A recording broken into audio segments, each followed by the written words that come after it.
السلام عليكم ورحمة الله وبركاته. إن الحمد لله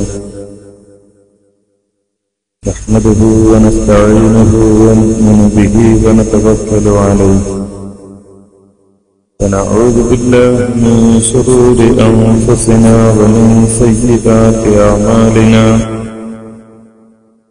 من يهده الله فلا مضل له ومن يضلل فلا هادي له. وأشهد أن لا إله إلا الله وحده لا شريك له. وأشهد أن محمدا عبده ورسوله أرسله بالهدى ودين الحق ليظهره على الدين كله ولو كره المشركون. يا أيها الناس اتقوا ربكم الذي خلقكم من نفس واحدة وخلق منها زوجها وبث منهما رجالا كثيرا ونساء واتقوا الله الذي تساءلون به والأرحام إن الله كان عليكم رقيبا. يا أيها الذين آمنوا اتقوا الله حق تقاته ولا تموتن إلا وأنتم مسلمون. يا أيها الذين آمنوا اتقوا الله وقولوا قولا سديدا يصلح لكم أعمالكم ويغفر لكم ذنوبكم. ومن يطع الله ورسوله فقد فاز فوزا عظيما. أما بعد فإن خير الكلام كلام الله وخير السنن سنن محمد صلى الله عليه وسلم وشر الأمور محدثاتها وكل محدثة بدعة وكل بدعة ضلالة. أعوذ بالله من الشيطان الرجيم. بسم الله الرحمن الرحيم. كل نفس ذائقة الموت وإنما توفون أجوركم يوم القيامة فمن زحزح عن النار وأدخل الجنة فقد فاز وما الحياة الدنيا إلا متاع الغرور.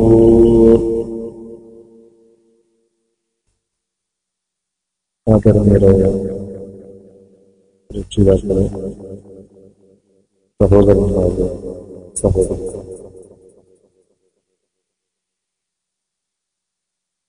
നമ്മുടെ ജീവിതത്തിന്റെ എല്ലാ മേഖലകളിലും സർവലോക രക്ഷിതാവായ അല്ലാഹുവിന്റെ വിധിവിലക്കുകൾ അംഗീകരിച്ച് തഖ്വയുള്ളവരായി ജീവിച്ച് മരിക്കാൻ നാം എല്ലാവരും എപ്പോഴും ശ്രമിക്കണം, ശ്രദ്ധിക്കണം എന്നാദ്യമായി ഉണർത്തുന്നു.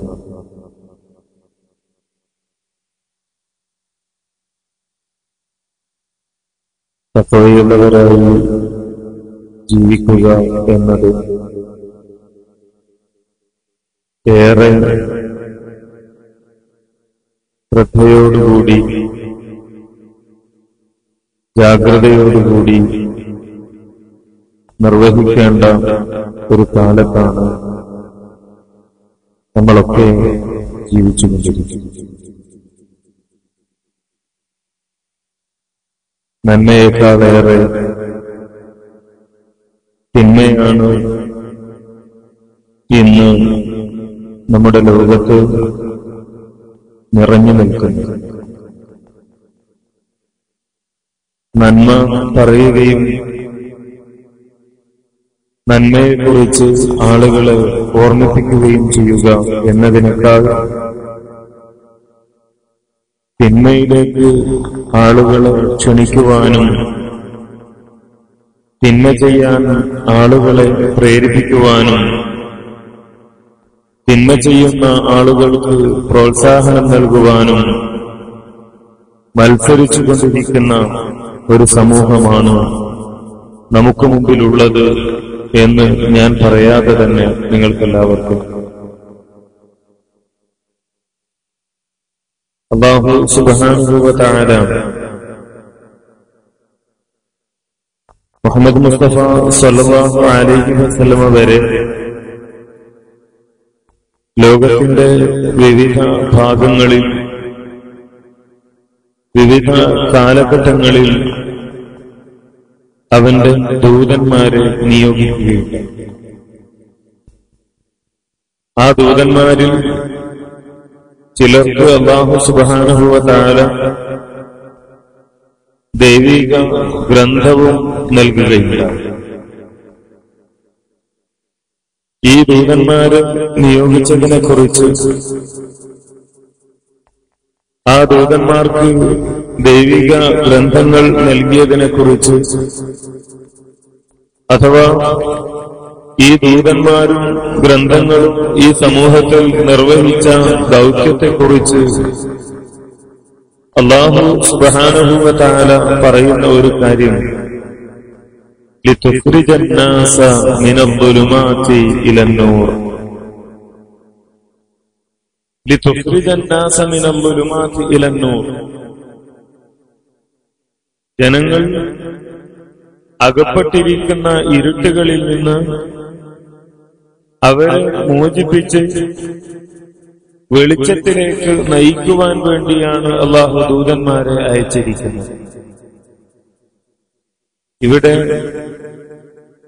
വിശുദ്ധ ഖുർആൻ നടത്തിയ ഒരു പദപ്രയോഗം, ആ പ്രയോഗത്തെപ്പറ്റി പണ്ഡിതന്മാർ ചർച്ച ചെയ്തത് കാണാം നമുക്ക്.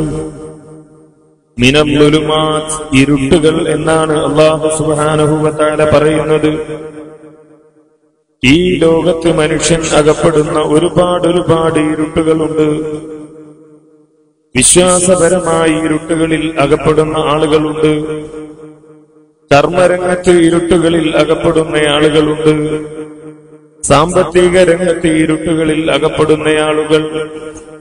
ഇങ്ങനെ മനുഷ്യൻ ഏതേത് ഇരുട്ടുകളിലാണോ നിലകൊള്ളുന്നത്, തങ്ങളുടെ സമൂഹത്തിന്റെ ഭാഗമായി ജീവിച്ചപ്പോൾ അല്ലാഹുവിന്റെ സന്ദേശം എന്താണ് എന്ന് പഠിക്കുകയും മനസ്സിലാക്കുകയും ചെയ്യാതെ തങ്ങളെ സൃഷ്ടിക്കുകയും നിയന്ത്രിക്കുകയും ചെയ്തിരിക്കുന്ന റബ്ബ് സുബ്ഹാനഹു വ തആല തങ്ങൾക്ക് ജീവിക്കാനായി നിശ്ചയിച്ച് തന്നിരിക്കുന്ന മാർഗമേതാണ്, വഴിയേതാണ് എന്നൊന്നും പരിശോധിക്കാതെ നാടിനനുസരിച്ച് നീങ്ങിക്കൊണ്ടിരിക്കുന്ന ആളുകൾ സ്വാഭാവികമായും അവർ ഇരുട്ടിലാണ് എത്തിപ്പെടാൻ സാധ്യതയുള്ളത്.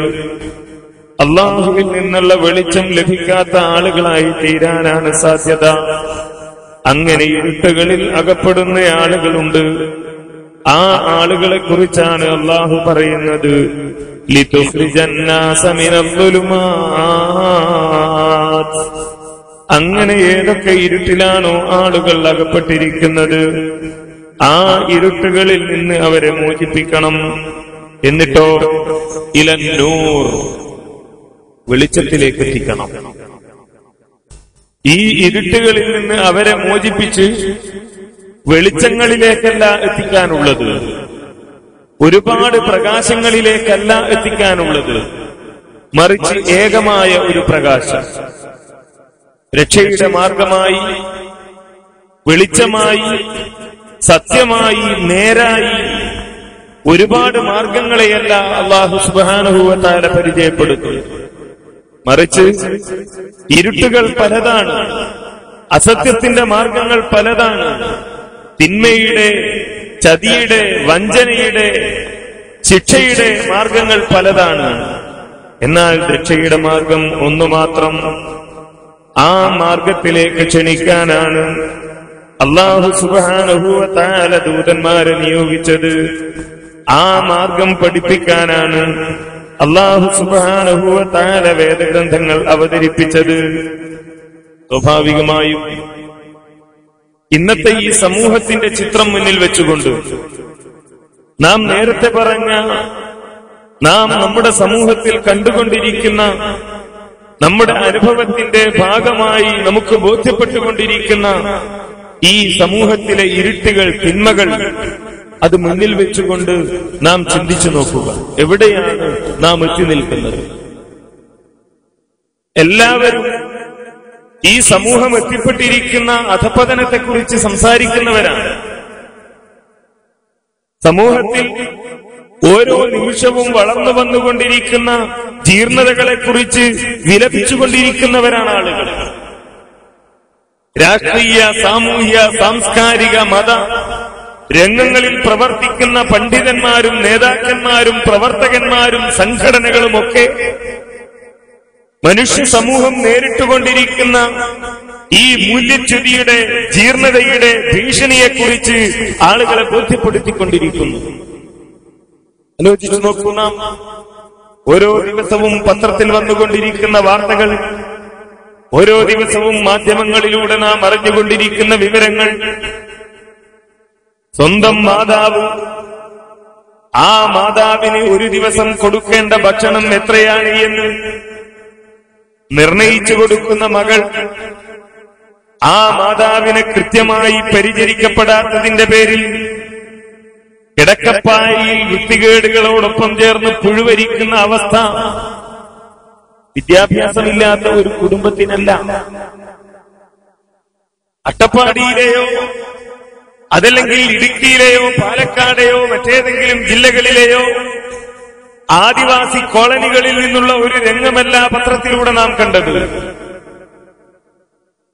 സ്വന്തം മകളെ ബലാത്സംഗം ചെയ്ത് ഗർഭിണിയാക്കിയതിന്റെ പേരിൽ തടവ് ശിക്ഷ അനുഭവിക്കുന്ന പിതാവ്, സ്വന്തം സഹോദരനാൽ കൊല ചെയ്യപ്പെടുന്ന സഹോദരി, എന്തിന്റെ പേരിൽ?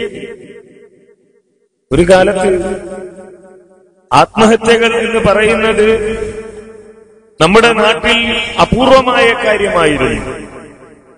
എന്നാൽ ഇന്ന് ഒരാൾ ആത്മഹത്യ ചെയ്യുക എന്ന് പറയുന്നത് നമ്മെ സംബന്ധിച്ചിടത്തോളം ഒരു വിഷയമേ അല്ല. നേരെ മറിച്ച് ആത്മഹത്യ പത്രങ്ങളിൽ, കോളങ്ങളിൽ സ്ഥാനം പിടിക്കണമെങ്കിൽ, ശ്രദ്ധേയമാകണമെങ്കിൽ, മാധ്യമങ്ങൾ ഒരാൾ ആത്മഹത്യ ചെയ്തു എന്ന വിവരം പുറത്തുവിടണമെങ്കിൽ അയാൾ മാത്രം മരിച്ചാൽ പോരാ. അയാളുടെ ഭാര്യയെ കൊല്ലണം, അയാളുടെ മക്കളെ കൊല്ലണം, ആകുമെങ്കിൽ അയൽവാസിയെ കൂടി കൊന്ന് അയാൾ ആത്മഹത്യ ചെയ്തെങ്കിൽ മാത്രമേ അത് വാർത്തകളിൽ സ്ഥലം പിടിക്കുകയുള്ളൂ എന്ന ഒരവസ്ഥയിലേക്ക് നമ്മുടെ സമൂഹം എത്തിച്ചേർന്നു. ജനുവരി 2 പത്രം എത്ര കോടിയുടെ കണക്കുമായാണ് പുറത്തിറങ്ങുക എന്ന് നമുക്കറിയില്ല. ഇന്ത്യ രാജ്യത്ത് ഏറ്റവും സാമൂഹ്യ ബോധമുണ്ട് എന്ന് അവകാശപ്പെടുന്ന, രാഷ്ട്രീയ ബോധമുണ്ട് എന്ന് അവകാശപ്പെടുന്ന, സാംസ്കാരിക ഇന്ത്യയുടെ ഏറ്റവും ഉന്നതിയിൽ നിൽക്കുന്ന സംസ്ഥാനം എന്ന് അവകാശപ്പെടുന്ന ഈ കേരള നാട്ടിലെ ആളുകൾ ആഘോഷങ്ങളുടെ സന്ദർഭങ്ങളിൽ കുടിച്ചു തീർത്തുകൊണ്ടിരിക്കുന്ന മദ്യത്തിന്റെ കണക്കുകൾ കോടികളിൽ നിന്ന് കോടികളിലേക്ക് വളർന്നുകൊണ്ടിരിക്കുന്നു. ഓരോ വർഷവും അല്ല, ഓരോ മാസവും എന്നാണ് ആഘോഷങ്ങളെ തുടർന്ന് പുറത്തുവരുന്ന പത്രങ്ങൾ നമ്മോട് പറഞ്ഞുകൊണ്ടിരിക്കുന്നത്. ഏത് മേഖലയിലാണ് തിന്മയില്ലാത്തത്? ഏത് മേഖലയിലാണ് ജീർണതയില്ലാത്തത്?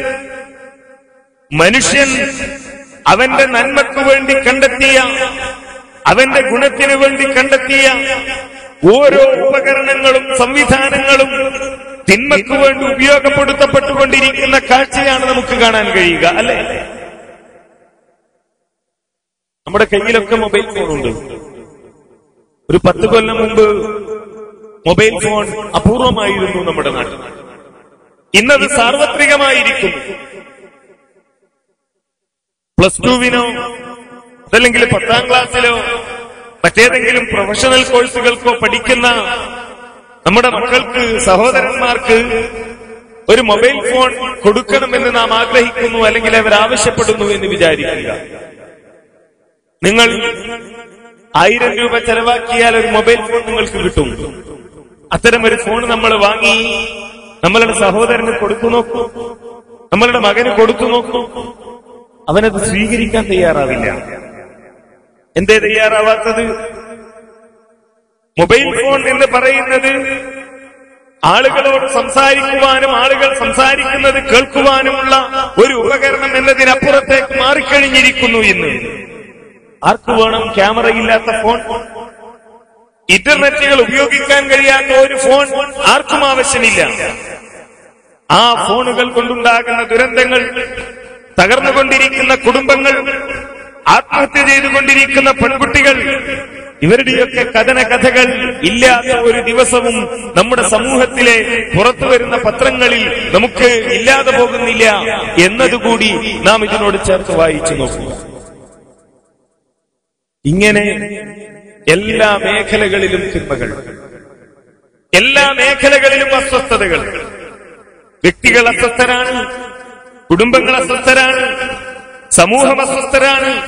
ഗ്രാമങ്ങളും നഗരങ്ങളും അശാന്തിയും അസ്വസ്ഥതയും കൊണ്ട് പുകഞ്ഞുകൊണ്ടിരിക്കുന്നു. എന്താണ് ഈ പ്രതിസന്ധിക്കൊരു പരിഹാരം? ഏത് ബോധമാണ് ഇത്തരം ആളുകളെ നന്മയിലേക്ക് നയിക്കുക?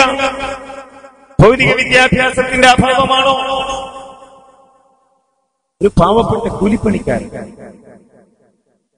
രാവിലെ ജോലിക്ക് പോയി വൈകുന്നേരം ലഭിക്കുന്ന കൂലി കൊണ്ടാണ് അയാളുടെ കുടുംബത്തെ സംരക്ഷിക്കുന്നത്. ഒരു ദിവസം ജോലിക്കിടയിൽ അയാൾക്ക് അസ്വസ്ഥത തോന്നുന്നു. ജോലി കഴിഞ്ഞ് നാട്ടിലുള്ള ഒരു ഗവൺമെന്റ് ഹോസ്പിറ്റലിൽ പോയി ഡോക്ടറെ കാണുന്നു. ഡോക്ടർ മരുന്ന് നൽകി. ആ മരുന്ന് ഒരാഴ്ച കഴിച്ചു. അയാളുടെ അസ്വസ്ഥത മാറുന്നില്ല. വീണ്ടും മറ്റൊരു ഡോക്ടറെ കാണുന്നു. അവസാനം അയാൾ മെഡിക്കൽ കോളേജിൽ എത്തിച്ചേരുന്നു. മെഡിക്കൽ കോളേജിലെ ഡോക്ടർ അയാളുടെ രോഗം നിർണയിക്കുന്നു. അയാളോട് പറയുന്നു, നിങ്ങൾ ഉടൻ തന്നെ ഒരു സർജറിക്ക് വിധേയനാകണം. എത്രയും പെട്ടെന്ന് ഒരു സർജറിക്ക് നിങ്ങൾ വിധേയനായെങ്കിൽ മാത്രമേ നിങ്ങൾ രക്ഷപ്പെടുകയുള്ളൂ. ബാക്കി കാര്യങ്ങൾ നിങ്ങൾ വീട്ടിൽ വരിക, നമുക്ക് വീട്ടിൽ വെച്ച് സംസാരിക്കാമെന്ന്. വീട്ടിൽ ചെല്ലുമ്പോൾ ഡോക്ടർ പറയുന്നത് എന്താണ്? ശരി, സർജറി വേണം, അതില്ലാതെ രക്ഷയില്ല. പക്ഷേ നേർക്കുനേരെയാണ് നിങ്ങൾ പോകുന്നതെങ്കിൽ ഈ ഹോസ്പിറ്റലിൽ വെച്ച് നിങ്ങളുടെ സർജറി നടത്താൻ 6-7 മാസമെടുക്കും. നിങ്ങൾക്ക് മുമ്പേ വന്ന ആളുകൾ ഇവിടെയുണ്ട്. നേരെ മറിച്ച് നിങ്ങൾ എന്നെ ഒന്ന് കാണുകയാണെങ്കിൽ നമുക്ക് അത് അടുത്തയാഴ്ച തന്നെ നടത്താം. ഒരു ദിവസം തന്റെ ഭാര്യക്കും മക്കൾക്കും പട്ടിണിയില്ലാതെ കഴിച്ചു കൂട്ടണമെങ്കിൽ രാപ്പകൽ അധ്വാനിക്കാൻ നിർബന്ധിതനായ ഈ മനുഷ്യൻ അവസാനം ആളുകളുടെ മുമ്പിൽ കൈനീട്ടി യാചിച്ച് അയൽവാസികളോട്, കുടുംബക്കാരോട്, രാഷ്ട്രീയക്കാരോട്, സാമുദായിക പ്രവർത്തകരോട്, മതസംഘടനകളോട് യാചിച്ച് കാശുണ്ടാക്കേണ്ട ദുരവസ്ഥയിൽ എത്തിച്ചേരുന്നു. എന്തിന്? വിദ്യാഭ്യാസവും വിവരവുമുള്ള ഡോക്ടർക്ക് കൈക്കൂലി കൊടുക്കാൻ. ഈ ഡോക്ടർ വിദ്യാഭ്യാസം ഇല്ലാത്തയാളല്ല. ആ ഡോക്ടറാണ് ഈ പാവപ്പെട്ടവനോട് കൈക്കൂലി ചോദിക്കുന്നത്. വിദ്യാഭ്യാസമില്ലാത്തതാണോ കുഴപ്പം?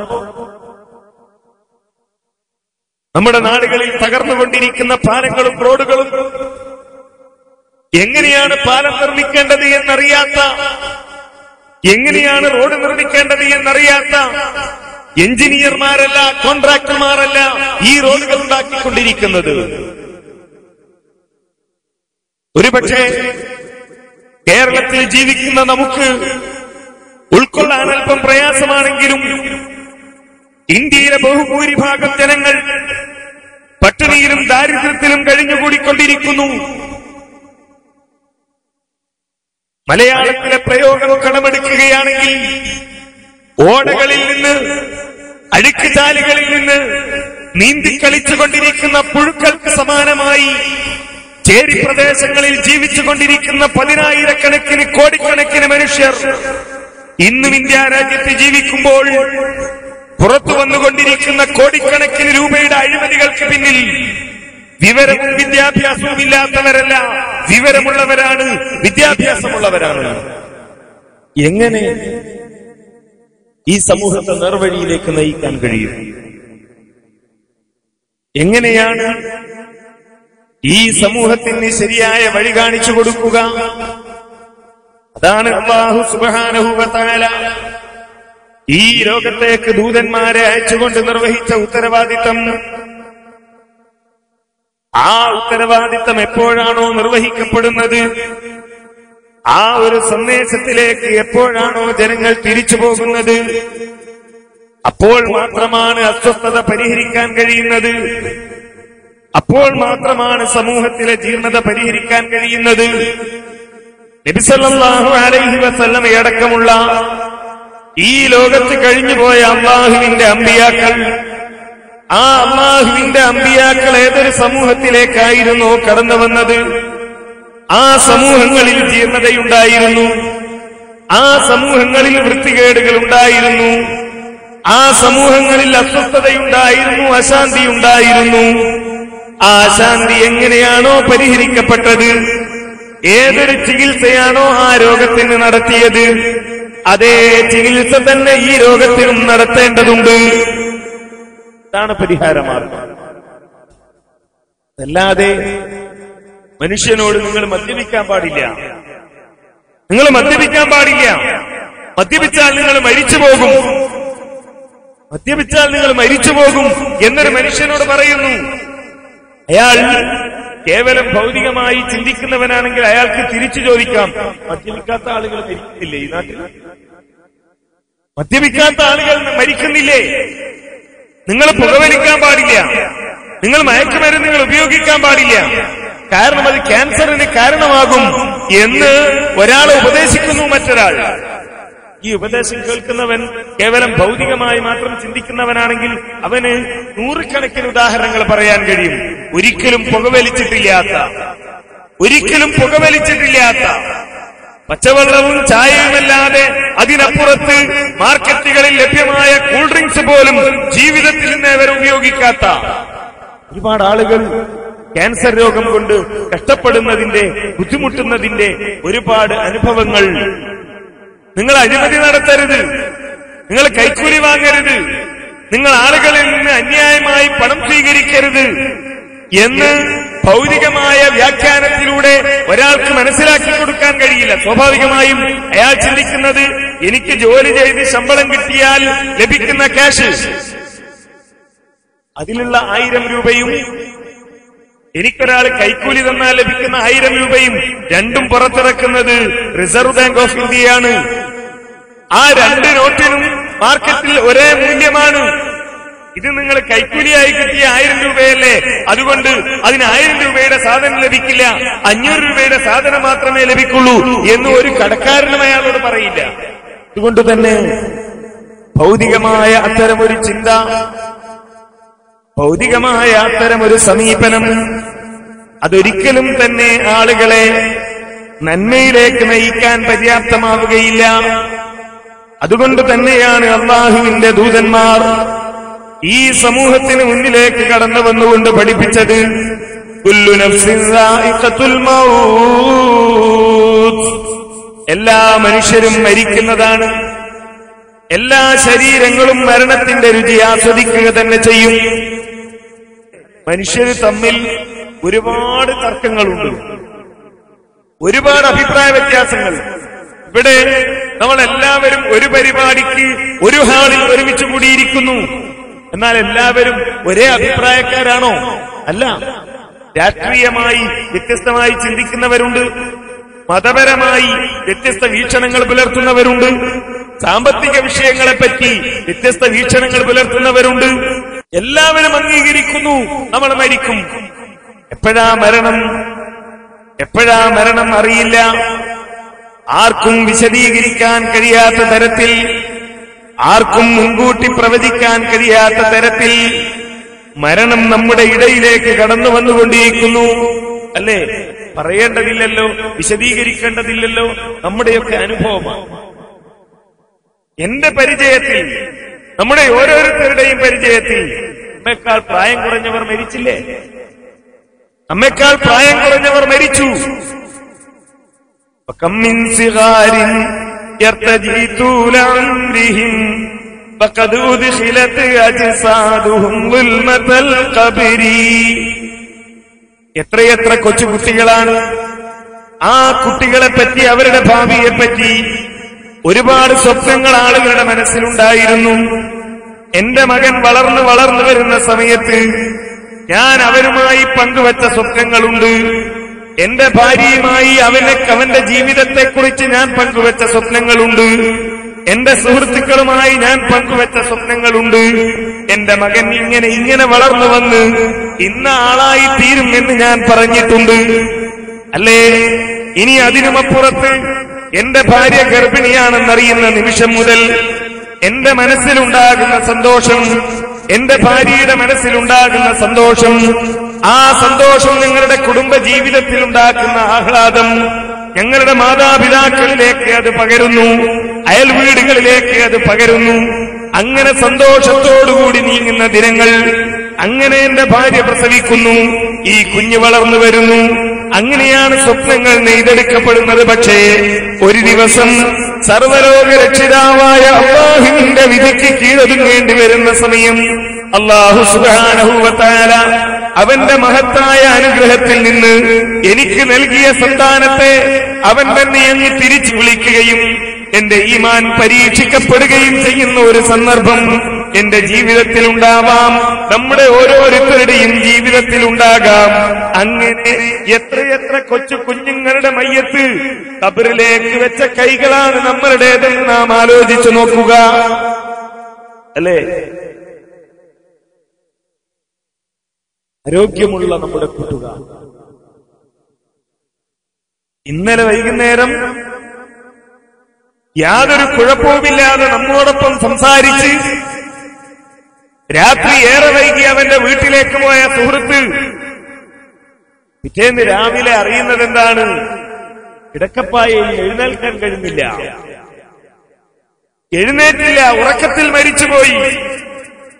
കുഴഞ്ഞു വീണ് മരിക്കുന്നവർ, അപകടങ്ങളിൽ മരണപ്പെടുന്നവർ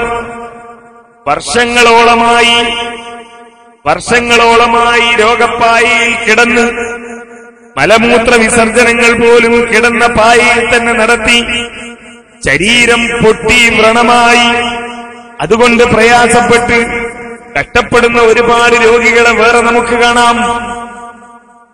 മരണപ്പെട്ടിട്ടില്ല.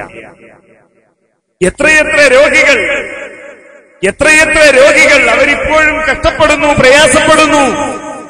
എന്നാൽ ആരോഗ്യമുള്ള എത്രയെത്ര ചെറുപ്പക്കാരാണ് ആ മരണത്തിന്റെ പിടിക്ക് കീഴടങ്ങേണ്ടി വരുന്നത്. നമുക്കറിയാവുന്ന വസ്തു. ഇങ്ങനെ ഈ മരണം അനുഭവിക്കേണ്ടി വരുന്ന മനുഷ്യൻ, ആ മരണം അനുഭവിക്കേണ്ടി വരുന്ന മനുഷ്യനോട് അല്ലാഹു സുബ്ഹാനഹു വ തആല അവന്റെ ദൂതന്മാരിലൂടെ പഠിപ്പിക്കുകയാണ്. എന്താണ്? നിങ്ങളുടെ മരണത്തോടുകൂടി അവസാനിക്കുന്നതല്ല. ഈ ജീവിതം നിങ്ങളുടെ മരണത്തോടുകൂടി അവസാനിക്കുന്നില്ല. വഇന്നമാ തുവഫൗന ഉജൂറക്കും യൗമൽ ഖിയാമ.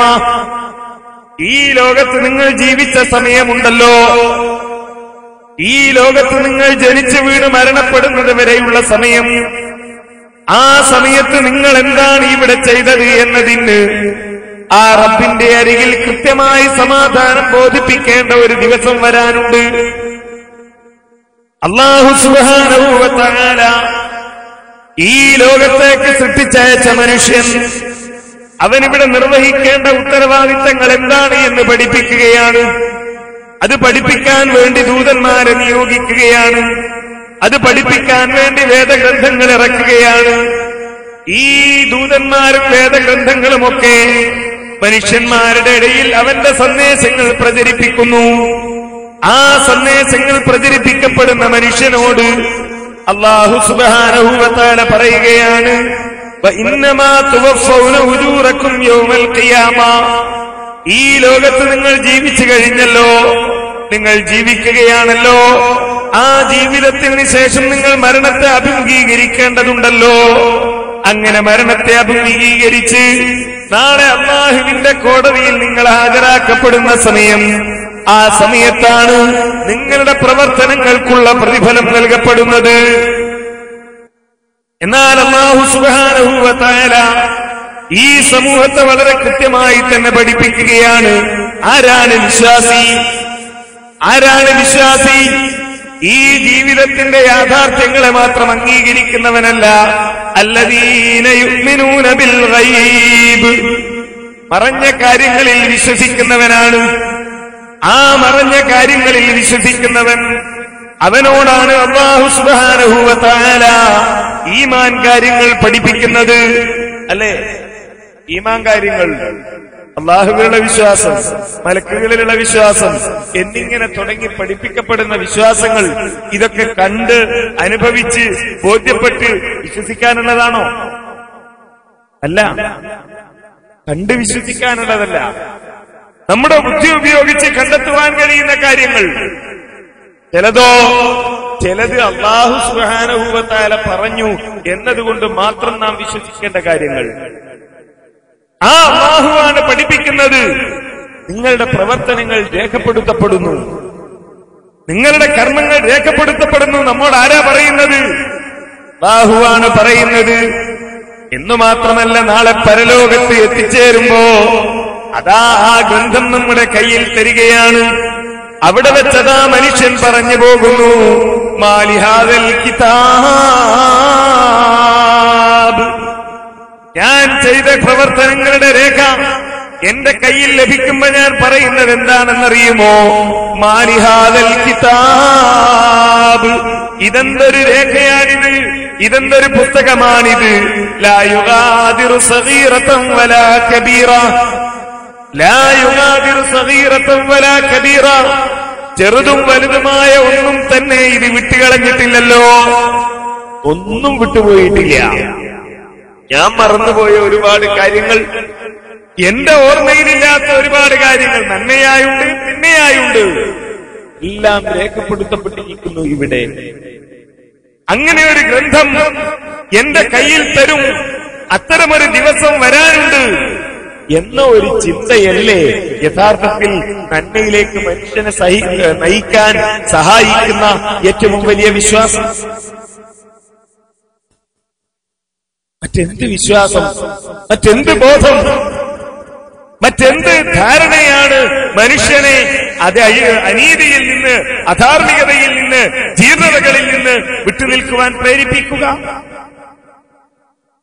ഈ ഒരു ബോധം മനുഷ്യന്റെ മനസ്സിലുണ്ടാകണം. അതുകൊണ്ട് തന്നെ അല്ലാഹു സുബ്ഹാനഹു വ തആല പരലോകത്തെക്കുറിച്ച് ആളുകളെ പഠിപ്പിക്കുകയാണ്. ആ പരലോകത്ത് വരാനിരിക്കുന്ന അനുഭവങ്ങളെക്കുറിച്ച്, അങ്ങനെ ഈ ലോകം അവസാനിക്കുമ്പോൾ വരാനുള്ള പ്രയാസങ്ങളെക്കുറിച്ച് ഒക്കെ അല്ലാഹു സുബ്ഹാനഹു വ തആല പല രൂപത്തിൽ വിശുദ്ധ ഖുർആനിൽ വിശദീകരിക്കുന്നു. അതോടൊപ്പം തന്നെ അത് കഴിഞ്ഞാൽ വരാനുള്ള സ്വർഗത്തെക്കുറിച്ചും നരകത്തെക്കുറിച്ചും അല്ലാഹു സുബ്ഹാനഹു വ തആല വളരെ കൃത്യമായി വിശദീകരിക്കുകയാണ്. ഈ ആയത്തിൽ അല്ലാഹു തുറന്നു പറയുന്നത് അതാണ്, ഫമൻ സുഹസിഹ അനിൻ നാരി വഉദ്ഖിലൽ ജന്നത ഫഖദ് ഫാസ്. ഈ ഭൗതിക ലോകത്ത് വിജയത്തിന് ഒരുപാട് മാനദണ്ഡങ്ങൾ നിശ്ചയിക്കപ്പെടുന്നുണ്ട്, അല്ലേ? ചിലപ്പോ ഞാൻ പറയും, എന്താണ് എന്റെ ജീവിതം പരാജയമാണ്. എന്താ കാര്യം? ഞാൻ എഴുതിയ ഒറ്റ പരീക്ഷയും ജയിച്ചിട്ടില്ല. ഞാൻ എഴുതിയ പരീക്ഷകളിലൊക്കെ ഞാൻ തോറ്റുപോകുമ്പോ ഞാൻ പറയും, എന്റെ ജീവിതം പരാജയമാണ്. എന്നോടൊപ്പം എന്റെ ക്ലാസ്സിൽ പഠിച്ച്, എന്നോടൊപ്പം പഠിച്ച് ജനിച്ച് ജീവിച്ച ആളുകൾ അവര് സാമ്പത്തികമായി ഏറെ ഉയർന്നു നിൽക്കുമ്പോ ഞാൻ ഇന്നും സാമ്പത്തികമായി പ്രയാസപ്പെടുന്ന അവസ്ഥയിലാണെങ്കിൽ ഞാൻ പറയും, കണ്ടില്ലേ, അവരൊക്കെ രക്ഷപ്പെട്ടവരാണ്, ഞാൻ തോറ്റുപോയവനാണ്. സാമ്പത്തികമാണ് രക്ഷയുടെ വിജയത്തിന്റെ മാനദണ്ഡം എന്ന് വിലയിരുത്തുന്നവരുണ്ട്. ആരോഗ്യമാണ് രക്ഷയുടെ വിജയത്തിന്റെ മാനദണ്ഡം എന്ന് വിലയിരുത്തുന്നവരുണ്ട്. സമൂഹത്തിലെ മാന്യതയും പദവിയുമാണ് വിജയത്തിന്റെ മാനദണ്ഡം എന്ന് വിലയിരുത്തുന്നവരുണ്ട്.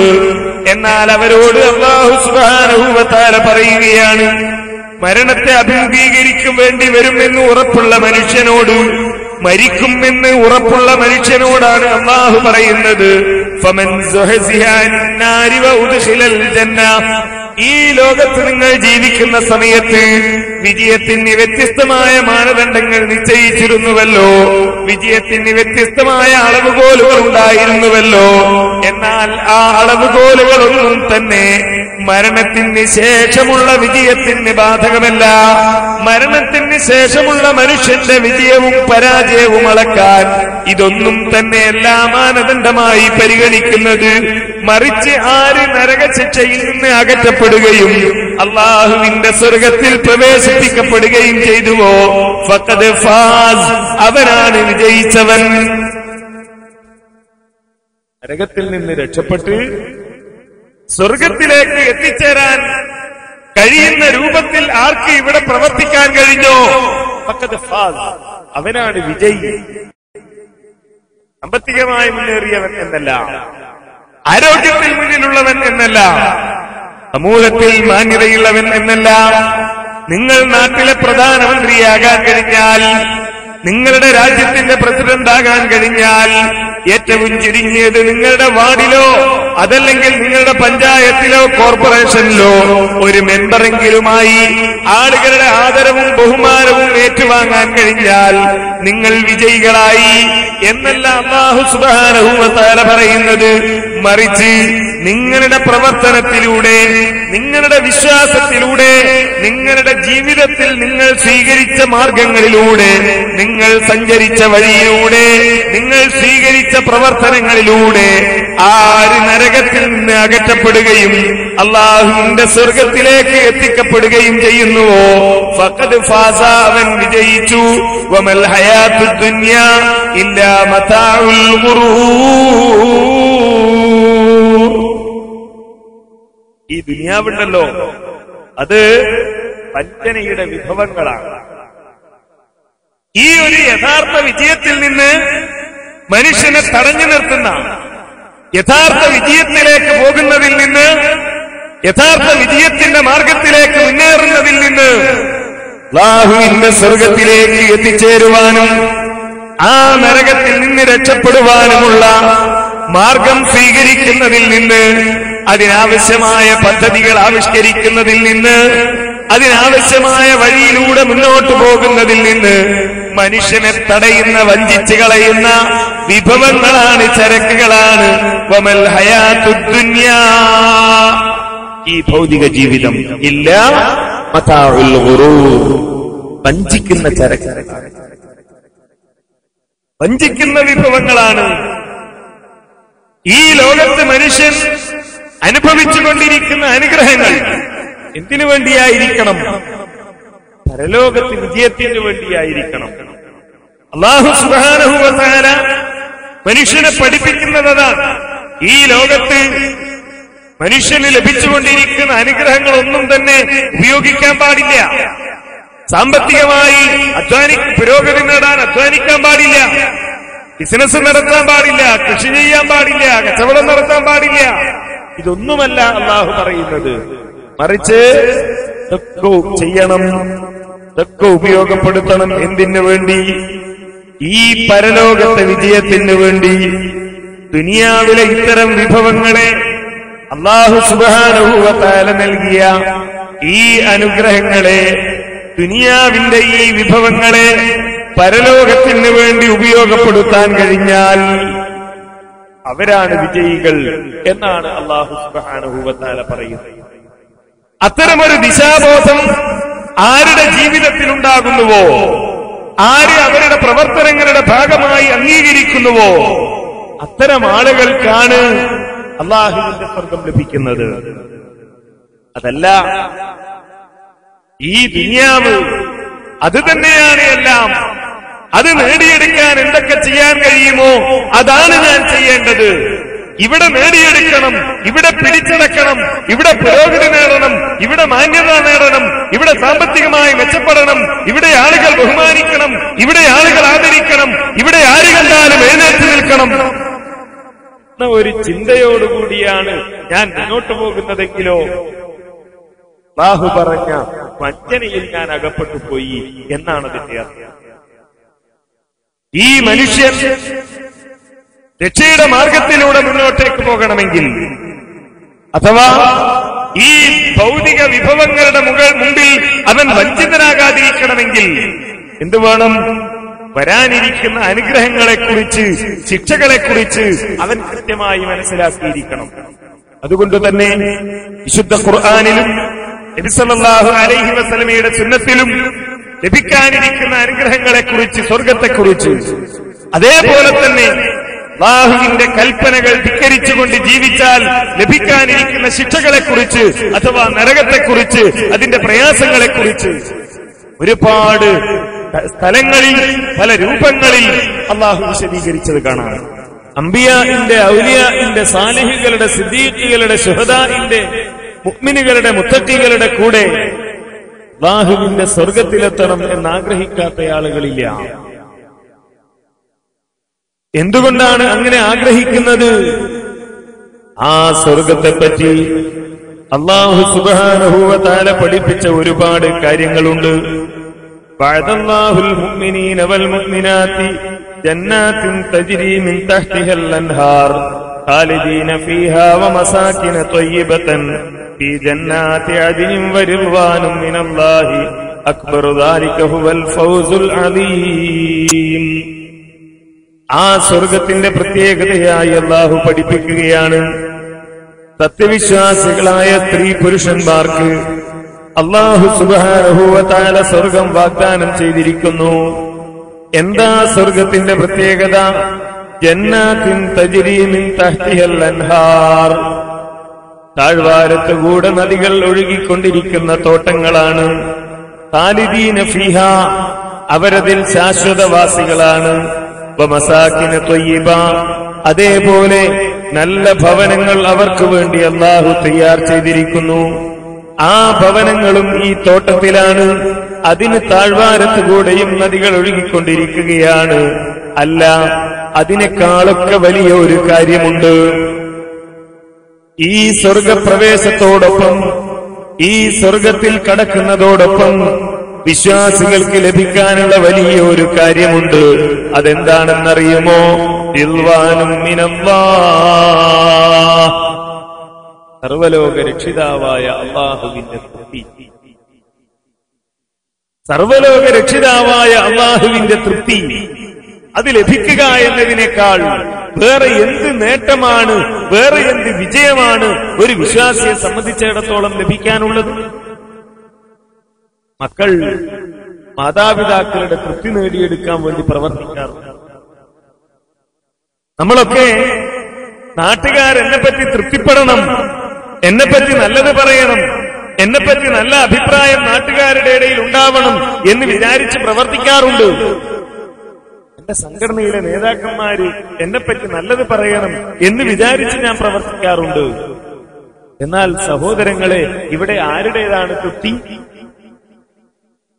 ഈ മാതാപിതാക്കളെയും ലോകത്തെയും നേതാക്കന്മാരെയും സർവ്വ മനുഷ്യരെയും ഈ സർവ്വ പ്രപഞ്ചത്തെയും സൃഷ്ടിച്ച് പരിപാലിച്ചു കൊണ്ടിരിക്കുന്ന സർവ്വലോക രക്ഷിതാവായ അല്ലാഹുവിന്റെ തൃപ്തി, ആ തൃപ്തി കൂടി ലഭിക്കും ഈ സ്വർഗത്തിലെത്തിയാൽ. ആ സ്വർഗത്തെ പറ്റിയാണ് നബി സല്ലല്ലാഹു അലൈഹി വസല്ലമ പറഞ്ഞത്. അല്ലാഹു സുബ്ഹാനഹു വ തആല പറഞ്ഞു, പഠിപ്പിച്ചു എന്ന് പറഞ്ഞുകൊണ്ട് ഒരു ഖുദ്സിയായ ഹദീസിലൂടെ അല്ലാഹുവിന്റെ റസൂൽ പറയുകയാണ്. ഖാലല്ലാഹു അസ്സ വജല്ല, അല്ലാഹു സുബ്ഹാനഹു വ തആല പറഞ്ഞിരിക്കുന്നു, അഅദതു ലിബാദിയ സ്സാലിഹീന മാ ലാ ഐനുൻ റഅത് വലാ ഉദുനുൻ സമിഅത് വലാ ഖതറ അലാ ഖൽബി ബശർ. ഞാൻ ഒരുക്കി വെച്ചിരിക്കുകയാണ് ലിഇബാദിയ സ്സാലിഹീൻ, സൽക്കർമ്മങ്ങൾ അനുഷ്ഠിച്ചുകൊണ്ടിരിക്കുന്ന സത്യവിശ്വാസികളായ എന്റെ കൽപ്പനകൾ അംഗീകരിച്ചു കൊണ്ടിരിക്കുന്ന മനുഷ്യർക്ക് ഞാൻ ഒരുക്കിയിട്ടുണ്ട്. എന്താ ഒരുക്കിയത്? മാ ലാ ഐനുൻ റഅത്, ഞാനാ ഒരുക്കിയതെന്ത് എന്ന് ഒരു കണ്ണും ഇന്നേ വരെ കണ്ടിട്ടില്ല. ഒരു കണ്ണും ഇന്നേ വരെ കാണാത്ത സൗകര്യങ്ങളാണ് ഞാൻ ഒരുക്കിയിരിക്കുന്നത്. ഒരു കാതും ഇന്നേ വരെ കേട്ടിട്ടില്ലാത്ത സൗകര്യമാണ് ഞാൻ ഒരുക്കിയിരിക്കുന്നത്.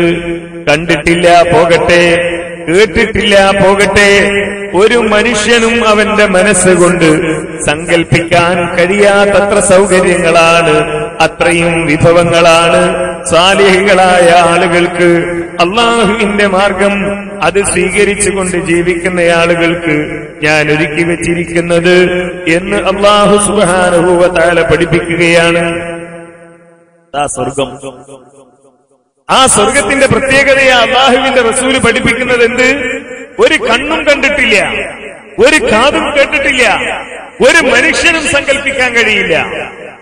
നമ്മൾ ആലോചിക്കും ഈ ദുനിയാവിലെ, അതുകൊണ്ടാ ദുനിയാവിനെ പറ്റി അള്ളാഹു പറഞ്ഞത് വമൽ ഹയാത്തു ദുനിയ ഇല്ലാ മതാഉൽ ഗുറൂർ. ഈ ഭൗതിക ജീവിതം എന്ന് പറഞ്ഞാൽ എന്താണ്? ഇവിടുത്തെ സുഖസൗകര്യങ്ങൾ എന്ന് പറഞ്ഞാൽ നിങ്ങളെ വഞ്ചനയിൽ അകപ്പെടുത്തി കളയുന്നതാണ് എന്ന് അള്ളാഹു പറയാനുള്ള കാരണം എന്താ? നമ്മൾ വിചാരിക്കുന്നത് ഇത് തന്നെയല്ലേ സ്വർഗം? ഇതിനേക്കാൾ വലുതെന്താ ലഭിക്കാനുള്ളത്? ഇതിനേക്കാൾ മെച്ചപ്പെട്ടതെന്താ ലഭിക്കാനുള്ളത്? അല്ലേ? യാത്ര ചെയ്യാൻ ഏറ്റവും സൗകര്യമുള്ള വാഹനങ്ങൾ, താമസിക്കാൻ ഏറ്റവും നല്ല വീട്, കഴിക്കാൻ ഏറ്റവും രുചികരമായ ഭക്ഷണങ്ങൾ, ഇതൊക്കെയല്ലേ ഇവിടെ ലഭിക്കുന്നത്? ഇനിയിപ്പോ സ്വർഗത്തിൽ എന്ത് കിട്ടാനാണ് എന്നാണ് ചിന്തിക്കുന്നതെങ്കിൽ അതിനെപ്പറ്റിയാണ് അള്ളാഹു പറയുന്നത്. ഇല്ല, കണ്ടിട്ടില്ല, കണ്ടിട്ടില്ല മനുഷ്യൻ, കേട്ടിട്ടില്ല മനുഷ്യൻ, സങ്കൽപ്പിക്കാൻ പോലും കഴിയില്ല മനുഷ്യന്. അല്ലേ? ആ സ്വർഗത്തിന്റെ മറ്റൊന്നുമല്ല, വാസനയെക്കുറിച്ച് അള്ളാഹുവിന്റെ റസൂല് പറഞ്ഞു. എന്താ പറഞ്ഞത്? അള്ളാഹുവിന്റെ റസൂല് പഠിപ്പിക്കുകയാണ്, മൻ ഖതല മുആഹിദൻ ലം യുരിഹ് റായിഹത്തൽ ജന്ന. ഒരു കരാർ ചെയ്ത് ജീവിക്കുന്ന ഒരു മനുഷ്യനെ ആരെങ്കിലും കൊല ചെയ്യുകയാണെങ്കിൽ ലം യുരിഹ് റായിഹത്തൽ ജന്ന, അവന് സ്വർഗത്തിന്റെ വാസന പോലും കിട്ടില്ല. സാന്ദർഭികമായി സൂചിപ്പിക്കട്ടെ, മനസ്സിലാക്കണം. നമ്മൾ ഒരു ജനാധിപത്യ രാജ്യത്ത് ജീവിക്കുന്ന ആളുകളല്ലേ നമ്മൾ. ഈ രാജ്യത്ത് ജീവിക്കുന്ന ഓരോ മനുഷ്യരും പരസ്പരം ചില കരാറുകളിൽ ഏർപ്പെട്ട് ജീവിക്കുന്നവരാണ്, അല്ലേ? ഞാൻ ഈ രാജ്യത്തെ പൗരനായി ജീവിക്കുമ്പോ ഇവിടുത്തെ ഗവൺമെന്റിനോട്, ഇവിടുത്തെ മനുഷ്യരോട് ചില കരാറുകളുണ്ട്. ഈ രാജ്യത്തിന്റെ നിയമം വ്യവസ്ഥക്കെതിരായി ഞാൻ പ്രവർത്തിക്കില്ല. ഈ രാജ്യത്തെ ഏതെങ്കിലും പൗരന്റെ ജീവൻ അപകടപ്പെടുന്ന രൂപത്തിൽ ഞാൻ പ്രവർത്തിക്കില്ല. ഈ രാജ്യത്ത് നിലനിൽക്കുന്ന സംവിധാനങ്ങളെ തകിടം മറിക്കാൻ ഞാൻ പ്രവർത്തിക്കില്ല എന്നൊക്കെ ഉള്ള കരാറിന്റെ അടിസ്ഥാനത്തിലാണ് ഈ രാജ്യത്ത് നമ്മൾ ജീവിക്കുന്നത്. അങ്ങനെ കരാറിൽ ജീവിക്കുന്ന മനുഷ്യരോടാണ് അള്ളാഹുവിന്റെ റസൂല് പറയുന്നത്, മൻ ഖതല മുആഹിദൻ. അങ്ങനെ കരാറിൽ ജീവിക്കുന്നവനെ ആരെങ്കിലും കൊന്നാൽ, എന്റെ അയൽപക്കക്കാരനായ ഹൈന്ദവ സുഹൃത്തുമായി ഞാനിങ്ങനെ കരാറിലാണ്, ക്രൈസ്തവ സുഹൃത്തുമായി കരാറിലാണ്, ഞാൻ പിടിക്കുന്ന രാഷ്ട്രീയ പാർട്ടിയുടെ കൊടിയുടെ നിറത്തിന് വിരുദ്ധമായ കൊടി പിടിക്കുന്നവൻ, അവനുമായി ഞാൻ കരാറിലാണ്. അങ്ങനെ കരാറിലേർപ്പെട്ട ഒരുത്തനെ എനിക്കങ്ങനെ കൊല്ലാൻ കഴിയും? അങ്ങനെ കരാറിലുള്ള ഒരു മനുഷ്യന്റെ വീട്ടിലേക്ക് എനിക്കെങ്ങനെ ബോംബെറിയാൻ കഴിയും? അങ്ങനെ കരാറിലുള്ള ഒരു മനുഷ്യൻ യാത്ര ചെയ്യുന്ന വാഹനം തടഞ്ഞു നിർത്തി എനിക്കെങ്ങനെ അവനെ വെട്ടിക്കൊല്ലാൻ കഴിയും?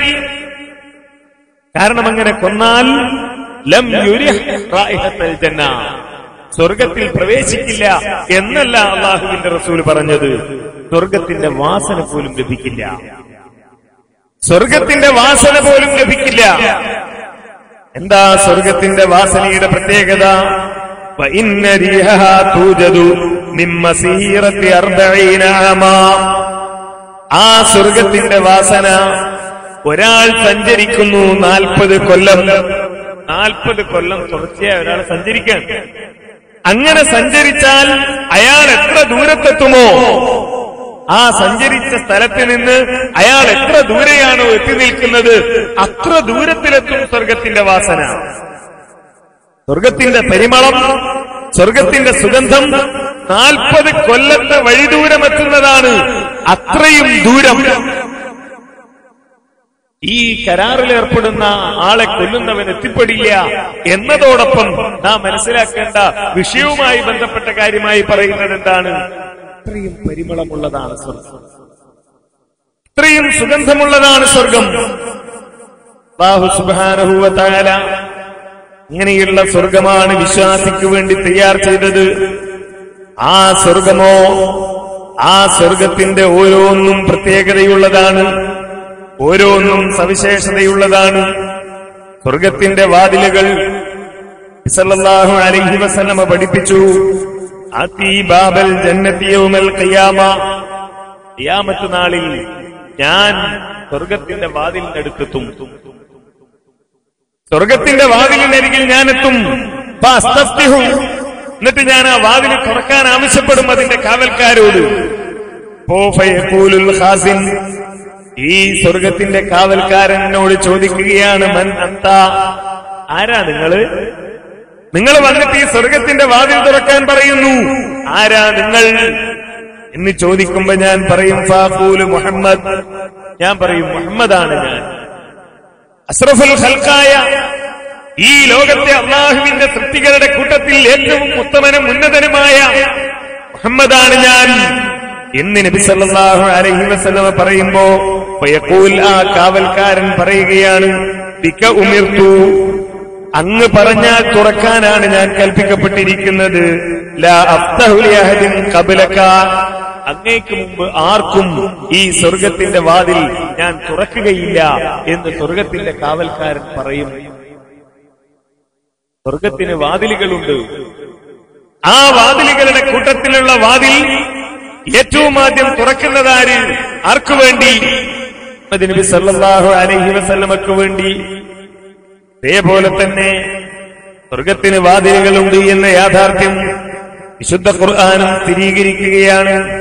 വസീഖല്ലദീന തഖൗ റബ്ബഹും ഇലൽ ജന്നത്തി സുമറാ ഹത്താ ഇദാ ജാഊഹാ വഫുതിഹത് അബ്വാബുഹാ വഖാല ലഹും ഖസനതുഹാ സലാമുൻ അലൈക്കും തിബ്തും ഫദ്ഖുലൂഹാ ഖാലിദീൻ. അല്ലാഹുവിന്റെ നിർദ്ദേശങ്ങൾ അംഗീകരിച്ചുകൊണ്ട് ഈ ലോകത്ത് ജീവിച്ച ആളുകൾ കൂട്ടമായി തെളിക്കപ്പെടുകയാണ് സ്വർഗത്തിന്റെ അരികിലേക്ക്. അങ്ങനെ സ്വർഗത്തിന്റെ അരികിലേക്ക് അവരെത്തുമ്പോ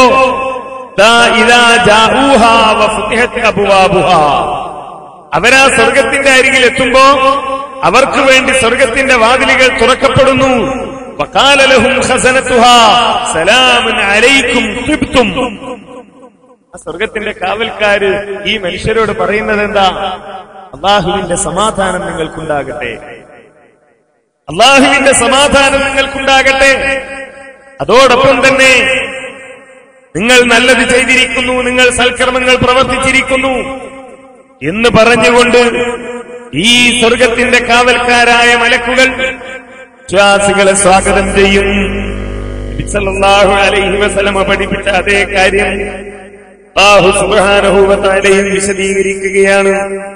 അതോടൊപ്പം തന്നെ നബി സല്ലല്ലാഹു അലൈഹി വസല്ലം പറഞ്ഞു, സ്വർഗത്തിന്റെ വിവിധ വാതിലുകളെ കുറിച്ച്, വിവിധ സൽക്കർമ്മങ്ങൾ ചെയ്യുന്ന ആളുകളെ കുറിച്ച്, ഫമൻ കാന മിൻ അഹ്ലിസ് സ്വലാത്തി ദുഇയ മിൻ ബാബിസ് സ്വലാത്ത് വമൻ കാന മിൻ അഹ്ലിൽ ജിഹാദി ദുഇയ മിൻ ബാബിൽ ജിഹാദ് വമൻ കാന മിൻ അഹ്ലിസ് സിയാമി ദുഇയ മിൻ ബാബിർ റയ്യാൻ വമൻ കാന മിൻ അഹ്ലിസ് സദഖത്തി ദുഇയ മിൻ ബാബിസ് സദഖ.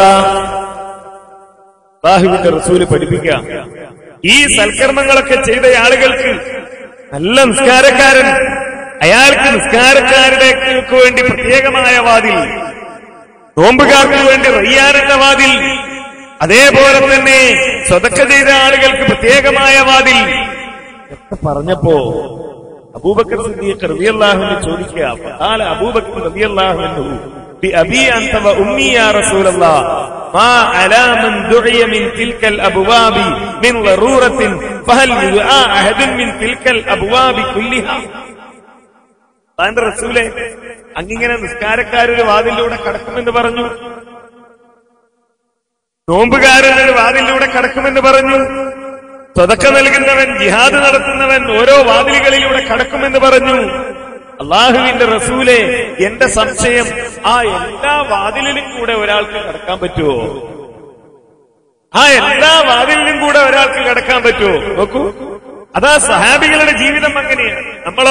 നമ്മൾ ആലോചിക്കേണ്ട, ഇതൊക്കെ ചെയ്തിട്ട് ആർക്കാ സ്വർഗത്ത് പോകാൻ കഴിയും? അല്ലേ?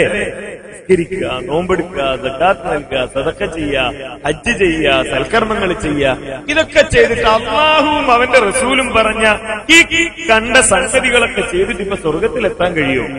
പ്രയാസല്ലേ ഈ ലോകത്ത്, അല്ലേ? പലിശ വാങ്ങാതെ, പലിശ കൊടുക്കാതെ, അതുമായി ബന്ധപ്പെടാതെ ജീവിക്കാൻ കഴിയുമോ?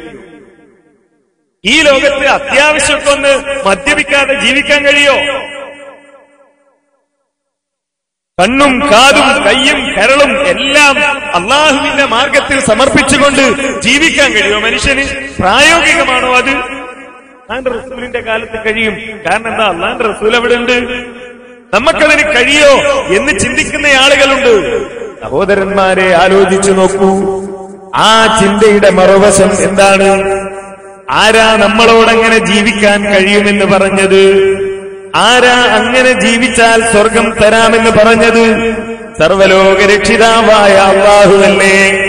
അപ്പോ ആ അല്ലാഹുവിനെ അറിയാം ഈ ലോകത്ത് ആർക്കും അങ്ങനെ ചെയ്യാൻ കഴിയില്ലെന്ന്. എന്നിട്ടാണോ നമ്മളോട് ചെയ്യാൻ പറയുന്നത്? അങ്ങനെ ചെയ്താൽ സ്വർഗം തരാമെന്ന് അല്ലാഹുവല്ലേ പറയുന്നത്? അതിന്റെ അർത്ഥം ചെയ്യാൻ കഴിയുമെന്ന് തന്നെയാണല്ലോ. നമ്മുടെ കഴിവിന്റെ പരമാവധി നന്മകൾ അംഗീകരിച്ചുകൊണ്ട് നന്മകൾ പകർത്തിക്കൊണ്ട് ജീവിക്കാൻ കഴിയുമെന്ന് തന്നെയല്ലേ അല്ലാഹുവിന്റെ ആ വാഗ്ദാനത്തിന്റെ അർത്ഥം? ഈ ചോദ്യം കേട്ടിട്ട് ഈ അല്ലാഹുവിന്റെ റസൂല് ഈ പറഞ്ഞത് കേട്ടിട്ട് അല്ലാഹുവിന്റെ റസൂലിനോട് അബൂബക്കർ സിദ്ദീഖ് റളിയല്ലാഹു അൻഹു ചോദിക്കുന്നത്, റസൂലേ, ഒരു വാതിലൂടെങ്കിലും എനിക്ക് കയറാൻ കഴിയുമെന്നല്ല, ആ എല്ലാ വാതിലൂടെയും ഒരാൾക്ക് കയറാൻ കഴിയോ? സല്ലല്ലാഹു അലൈഹി വസല്ലമയുടെ മറുപടി, നഅം, അതേ അബൂബക്കറെ, എല്ലാ വാതിലൂടെയും കടക്കാൻ കഴിയും. വഅർജു അൻ തകൂന മിൻഹും, അങ്ങ് അവരിൽപ്പെട്ടവനാകണം എന്ന് ഞാൻ ആഗ്രഹിക്കുകയാണ്. അങ്ങ് അവരിൽപ്പെട്ടവനാകണം എന്ന് ഞാൻ ആഗ്രഹിക്കുകയാണ് എന്ന് നബി സല്ലല്ലാഹു അലൈഹി വസല്ലം അബൂബക്കർ റളിയല്ലാഹു അൻഹുവിനോട് മറുപടി പറയുകയാണ്. ആ സ്വർഗത്തിന്റെ വാതിലുകൾ, അതിന്റെ പ്രത്യേകത, ആ ഓരോ വാതിലുകളുടെയും പ്രത്യേകത, ആ വാതിലുകളിലൂടെ കടക്കാൻ നമ്മുടെ മനസ്സിലുണ്ടാകേണ്ട ആഗ്രഹം ഞാൻ ചെയ്യേണ്ടതാണ്. ഈ ഹദീസ് നമ്മെ പഠിപ്പിക്കുന്നതാണ്. എന്ത്? ഈ എല്ലാ വാതിലിലൂടെയും കടക്കാൻ എനിക്ക് കഴിയണം. അതിനാവശ്യമായ പ്രവർത്തനങ്ങളിൽ ഏർപ്പെടാനുള്ള ആഗ്രഹം എന്റെ മനസ്സിലുണ്ടാകണം. അതിനുവേണ്ടിയുള്ള ശ്രമം എന്റെ ഭാഗത്ത് നിന്നുണ്ടാകണം. അത് കഴിയും എന്ന വിശ്വാസത്തോടുകൂടി ഞാൻ പ്രവർത്തിക്കണം. അപ്പോഴല്ലേ ഞാൻ വിശ്വാസിയാകുന്നത്. നമ്മൾ ഈമാൻ കാര്യങ്ങളെ കുറിച്ച് പഠിച്ചിട്ടുണ്ട് മദ്രസകളിൽ, അല്ലേ? നേരത്തെ ഞാൻ പറഞ്ഞല്ലോ, ഈമാൻ കാര്യം എത്രയാണെന്ന് ചോദിച്ചാൽ ഈ മുമ്പിലിരിക്കുന്ന കുട്ടി വരെ പറയും, എത്രയാ? 6, അല്ലേ? എന്താ ഈ ഈമാൻ കാര്യങ്ങൾ എന്ന് പറഞ്ഞാൽ?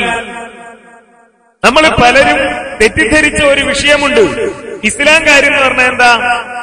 2 ഷഹാദത്ത് കലിമ, നിസ്കാരം, നോമ്പ്, സക്കാത്ത്, ഹജ്ജ്, ഇതൊക്കെ എന്താണ്? ചെയ്യാനുള്ളതാണ്. ഈമാൻ കാര്യം എന്ന് പറഞ്ഞാലോ അത് വിശ്വസിക്കാനുള്ളതാണ്. ഈമാൻ കാര്യം എന്ന് പറഞ്ഞാൽ അത് വിശ്വസിക്കാനുള്ളതാണ്. ഇസ്ലാം കാര്യങ്ങൾ എന്ന് പറഞ്ഞാലോ ചെയ്യാനുള്ളതാണ് എന്നൊരു ധാരണ നമ്മിൽ വന്നുപോയി. എന്നാൽ സഹോദരന്മാരെ, സഹോദരിമാരെ, ഈമാൻ കാര്യമെന്ന് പറഞ്ഞാൽ അത് വിശ്വസിക്കാൻ മാത്രമുള്ളതല്ല. അഹ്ലുസുന്ന വൽ ജമാഅയുടെ പണ്ഡിതന്മാർ ഈമാനിനെ വിശദീകരിക്കുന്നത് 3 ഘടകങ്ങളോടുകൂടിയാണ്. 3 ഘടകങ്ങൾ. ഞാൻ ഒരു കാര്യത്തിൽ എനിക്ക് ഈമാനുണ്ട്, അള്ളാഹുവിൽ ഞാൻ വിശ്വസിക്കുന്നു എന്ന് പറയണമെങ്കിൽ അള്ള ഉണ്ട് എന്നോ അള്ളാഹിന്റെ പ്രത്യേകതകളോ ഞാൻ വിശ്വസിച്ചാ പോരാ. പിന്നെയോ എന്റെ മനസ്സിൽ ആ വിശ്വാസം വേണം. 1. 2, ആ വിശ്വാസം ഞാൻ പ്രഖ്യാപിക്കണം. 3, ആ വിശ്വാസത്തിന്റെ പ്രതിഫലനം എന്റെ പ്രവർത്തനങ്ങളിലൂടെ ഉണ്ടാകണം. എങ്കിലേ ഈമാനാകുള്ളൂ. അള്ളാഹു ഉണ്ട് എന്ന് ഞാൻ വിശ്വസിക്കണം, അള്ളാഹു ഉണ്ട് എന്ന് ഞാൻ പറയണം.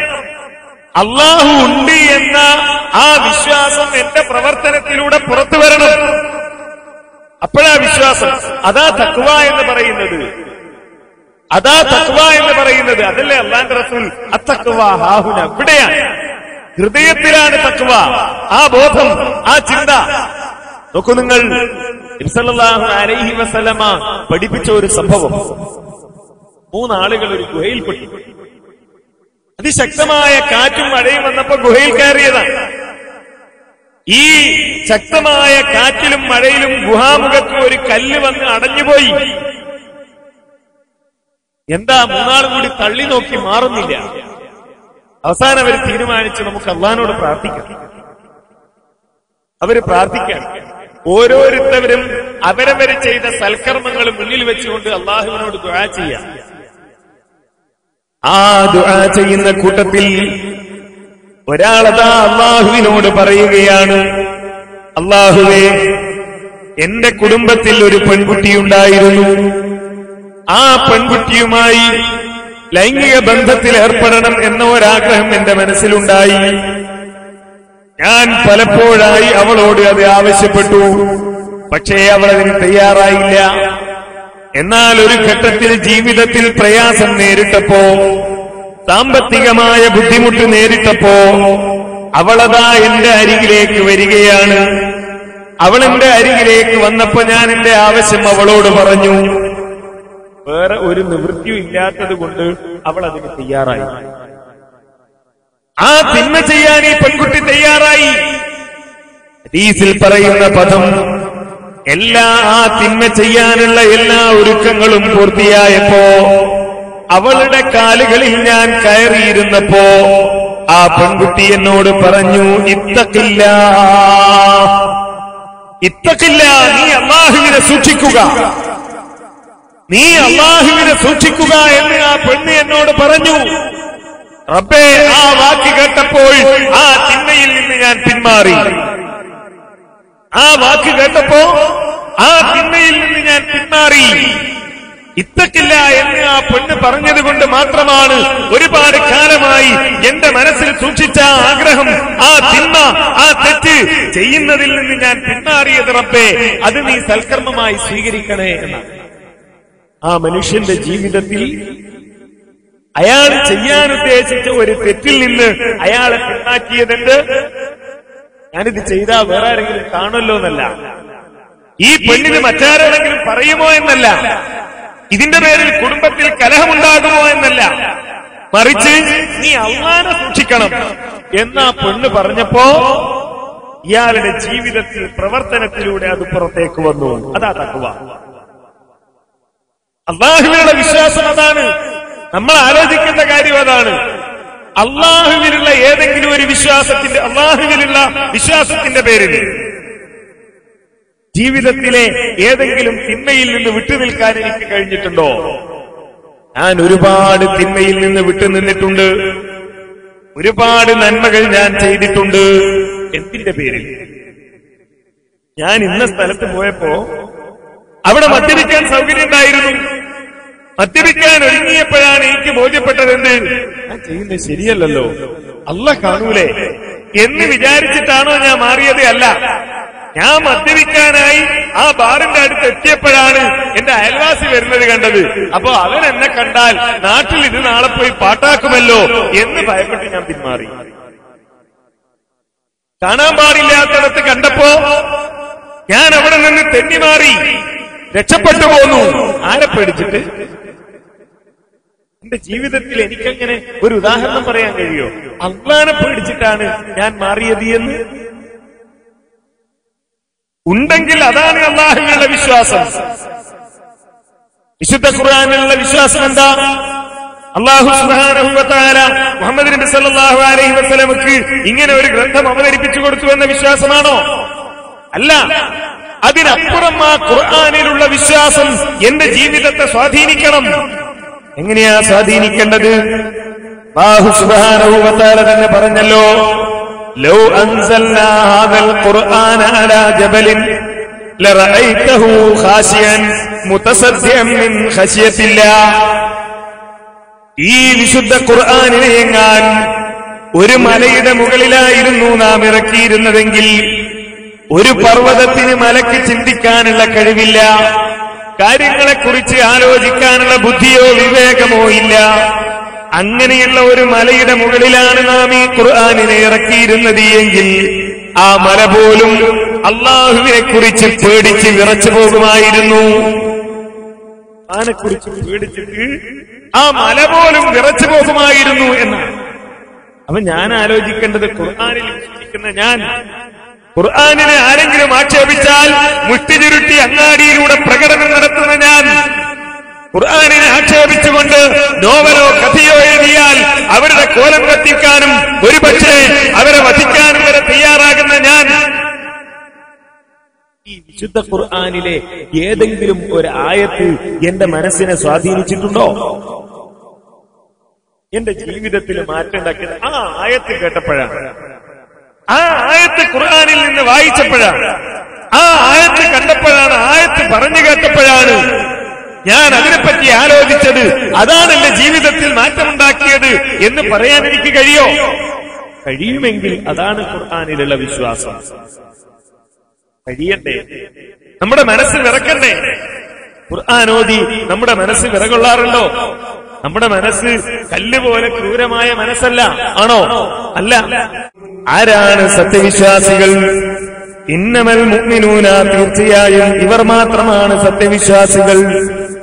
ആര് അല്ലാഹുവിനെ കുറിച്ച് ഓർമ്മിക്കപ്പെട്ടാൽ വജിലത്ത് ഖുലൂബുഹും, അവരുടെ ഹൃദയം വിറച്ചു പോവുകയാണ്. വഇദാ തുലിയത് അലൈഹിം ആയാതുഹു, അല്ലാഹുവിന്റെ ആയത്തുകൾ അവരുടെ മുമ്പിൽ ഓതി കേൾപ്പിക്കപ്പെടുമ്പോ സാദത്തുഹും ഈമാനാ, അവരുടെ ഈമാൻ വർദ്ധിക്കുകയാണ്. അവരുടെ ഈമാൻ വർദ്ധിക്കുകയാണ്. അങ്ങനെ വിശ്വാസം വർദ്ധിക്കണം, അങ്ങനെ ബോധമുള്ളവരായി തീരണം. അതിനാ ഈ ആയത്തുകൾ, അതിനാ അള്ളാഹുവും അള്ളാഹുവിന്റെ റസൂലും ഇതൊക്കെ പഠിപ്പിച്ചത്.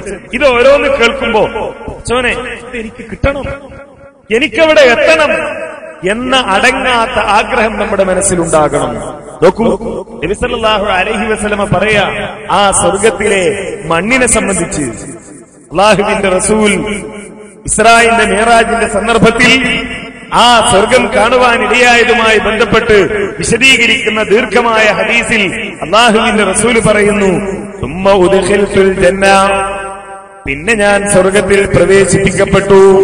ഫഇദാ ഫീഹാ ജനാബുൽ ലുഅ്ലുഇ വഇദാ തുറാബുൽ മിസ്ക്, ഇവിടെ മുത്തുകളാണ്, പവിഴങ്ങളാണ്, രത്നങ്ങളാണ്. പിന്നെയോ കസ്തൂരിയുടെ സുഗന്ധമാണ്. കസ്തൂരിയാണ് അവിടുത്തെ മണ്ണ്, കസ്തൂരിയാണ് ആ സ്വർഗത്തിലെ മണ്ണ്, അല്ലേ? ആ കസ്തൂരിയുടെ സുഗന്ധമുള്ള മുത്തുകളും പവിഴങ്ങളും നിറഞ്ഞു നിൽക്കുന്ന മണ്ണ്, ആ മണ്ണിനെ കുറിച്ച് കേൾക്കുന്ന, ആ മണ്ണിനെ കുറിച്ച് അറിയുന്ന മനുഷ്യന് ദുനിയാവിലെ സ്വത്തിന്റെ പേരിൽ എങ്ങനെ സഹോദരനെ വെട്ടിക്കൊല്ലാൻ കഴിയും? അവിടെയാ ജീവിതത്തിലേക്ക് അത് വരുന്നത്. ഇത് എനിക്ക് നഷ്ടപ്പെട്ടു പോകും. ഞാൻ അന്യായമായി എന്റെ സഹോദരന്റെ, അയൽക്കാരന്റെ, കുടുംബക്കാരന്റെ, എന്റെ തൊട്ടടുത്തുള്ള സ്ഥലമുള്ള പറമ്പുള്ള ആളുടെ സ്ഥലം അന്യായമായി ഞാൻ കൈപ്പറ്റിയാൽ ചിലപ്പോൾ ഈ ലോകത്ത് ആരും അറിഞ്ഞോളണമെന്നില്ല. ഞാനൊരു ആധാരത്തിൽ രജിസ്റ്റർ ചെയ്യുമ്പോൾ കൃത്രിമം നടത്തിയാൽ ഒരാളും അത് അറിഞ്ഞുകൊള്ളണമെന്നില്ല. പക്ഷേ അതുവഴി എനിക്ക് നഷ്ടപ്പെടാനുള്ളത് എന്താ? ഇവിടെ 1 ഏക്കർ അല്ലെങ്കിൽ 2 ഏക്കർ അല്ലെങ്കിൽ അതിനപ്പുറം കുറച്ച് സ്ഥലം കിട്ടും. അതുവഴി നഷ്ടപ്പെടുന്നതോ കസ്തൂരിയുടെ സുഗന്ധമുള്ള, കസ്തൂരിയുള്ള മുത്തും പവിഴവും നിറഞ്ഞു നിൽക്കുന്ന മണ്ണ് നഷ്ടപ്പെടുത്തേണ്ടതുണ്ടോ എന്ന് ചിന്തിക്കാനാണ് അല്ലാഹുവിന്റെ റസൂൽ ഇത് പഠിപ്പിക്കുന്നത്. ഇത് നേടിയെടുക്കാനുള്ള ആഗ്രഹം വിശ്വാസിയുടെ മനസ്സിലുണ്ടാകണമെന്നർത്ഥം. അതേപോലെ തന്നെ നേരത്തെ പറഞ്ഞു പ്രത്യേകത എന്താ? താഴ്വാരത്തുകൂടെ നദികൾ ഒഴുകിക്കൊണ്ടിരിക്കുകയാണ്. താഴ്വാരത്തുകൂടെ നദികൾ ഒഴുകിക്കൊണ്ടിരിക്കുകയാണ്. അല്ലാഹു സുബ്ഹാനഹു വ തആല തന്നെ പഠിപ്പിക്കുന്നു, മസലുൽ ജന്നത്തില്ലതി വഇദൽ മുത്തഖൂൻ ഫീഹാ അൻഹാറും മിൻ മാഇൻ ഗൈരി യാസിൻ വഅൻഹാറും മിൻ ലബനിൻ ലം യതഗയ്യർ തഅമുഹു വഅൻഹാറും മിൻ ഖംറിൻ ലദ്ദത്തിൻ ലിശാരിബീന വഅൻഹാറും മിൻ അസലിൻ മുസഫാ വലഹും ഫീഹാ മിൻ കുല്ലി സമറാത്തി വമഗ്ഫിറത്തുൻ മിൻ റബ്ബിഹിം കമൻ ഹുവ ഖാലിദുൻ ഫിന്നാരി വസുഖൂ മാഅൻ ഹമീമൻ ഫഖത്താ മാഅഹും. ആ സ്വർഗത്തിൽ ലഭിക്കാനുള്ള അനുഗ്രഹം എന്താ? അവിടെ നദികൾ ഒഴുകിക്കൊണ്ടിരിക്കുകയാണ്. ഇതിന്റെ വെള്ളത്തിന്റെ നദിയാണോ? അല്ല. വെള്ളത്തിന്റെ നദി മാത്രമാണോ? അല്ല. പിന്നെയോ ആ വെള്ളത്തിന്റെ നദിയുണ്ട്. ഒരു മാലിന്യവും കലരാത്ത, ഒരു കലർപ്പുമില്ലാത്ത, ഒരു തരത്തിലുള്ള അരുചിയുമില്ലാത്ത പരിപൂർണമായ അല്ലാഹുവിന്റെ അരികിൽ നിന്നുള്ള വെള്ളം ഇതിന്റെ നദിയുണ്ട്. അതോടൊപ്പം തന്നെ വഅൻഹാറും മിൻ ലബൻ, പാലിന്റെ നദികൾ ഒഴുകിക്കൊണ്ടിരിക്കുകയാണ്. ആ പാലിന്റെ നദി ഇങ്ങനെ ഒഴുകിക്കൊണ്ടിരിക്കുന്നു എന്ന് പറയുമ്പോ നമുക്കറിയാം, നമ്മൾ അനുഭവിച്ചറിഞ്ഞ പാല് അത് ഒരു ദിവസം തുറന്നു വെച്ചാൽ മണിക്കൂറുകൾ കൊണ്ട് കേടുവരുന്നതാണ്. അപ്പോ അങ്ങനെ നദി ഇങ്ങനെ പാലിന്റെ അരുവി ഒഴുകിക്കൊണ്ടിരിക്കുന്നു എന്ന് പറഞ്ഞാൽ അതിന്റെ രുചി ആ ആദ്യത്തെ ദിവസത്തെ രുചിയല്ലല്ലോ പിന്നീടുണ്ടാകുന്നത്, പഴക്കമല്ലേ, കേടുവന്നു പോകുമോ എന്നാണെങ്കിൽ അല്ലാഹു തുടർന്ന് പറയുന്നു, ലം യതഗയ്യർ തഅമുഹു, ഇല്ല, ദിവസങ്ങൾ കഴിഞ്ഞാലും കാലങ്ങൾ കഴിഞ്ഞാലും ഒരു തരത്തിലുള്ള രുചിഭേദവും അനുഭവപ്പെടാത്ത തരത്തിലുള്ള പാലിന്റെ അരുവികൾ, നദികൾ അതാ സ്വർഗത്തിലൂടെ ഒഴുകിക്കൊണ്ടിരിക്കുകയാണ്. അതേപോലെ തന്നെ മദ്യത്തിന്റെ അരുവികൾ, കുടിക്കുന്നവർക്ക് സന്തോഷം പകരുന്ന മദ്യത്തിന്റെ ഖംറിന്റെ അരുവികളും അവിടെ ഒഴുകിക്കൊണ്ടിരിക്കുന്നു. ശുദ്ധമായ തേനിന്റെ അരുവികൾ അവിടെ ഒഴുകിക്കൊണ്ടിരിക്കുന്നു. ഇതൊക്കെ സ്വർഗത്തിലുണ്ട്, ഇതൊക്കെ സ്വർഗത്തിലുണ്ട് എന്നെന്തിനാ പറയുന്നത്? അതോടൊപ്പം തന്നെ വലഹും ഫീഹാ മിൻ കുല്ലി സമറാത്ത്, എല്ലാ തരത്തിലുള്ള പഴങ്ങളും.